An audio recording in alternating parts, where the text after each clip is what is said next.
ढेर सारा सब्सक्राइब करिए और ढेर सारा प्यार दीजिए। जिस अभी बताई इन लोगों का स्तर अब इतना गिरते जा रहा है कि अब बताइए कोई एक्सीडेंटल फॉर्च्यूनर का फोटो डाल के अब मेरा फोटो डाल के लिखवा रहा है लोग कि अखिलेश कश्यप का एक्सीडेंट हो गया।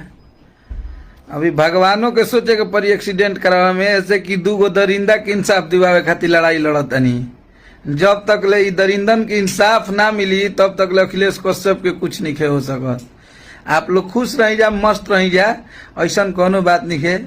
चकाचक बिया फॉर्च्यूनर नीचे लागल बिया, कश्यप बैठल, टेंशन नहीं लेवे के आप सबके। बस आप लोगों को इंसाफ दिलाना है, उसकी हम लड़ाई लड़ रहे हैं। बहुत जल्द आज हमारे साथ पूरा भोजपुरी समाज और जितने भी भोजपुरी भाषा के लोग हैं, यूपी बिहार की जनता है, आज सबको पता चल गया इन लोगों की दोहरी राजनीति। इन लोगों को सब कुछ पता चल गया कि ये लोग कब क्या किए, क्या क्या बोलते गए। ये लोग अब वीडियो बना रहे हैं तो ये तो बोल ही नहीं रहे हैं। ठीक है, आपने तुम लोगों ने अश्लीलता का विरोध किया, लेकिन उस दिन की हम तुम लोगों से डायरेक्टली सवाल यही कर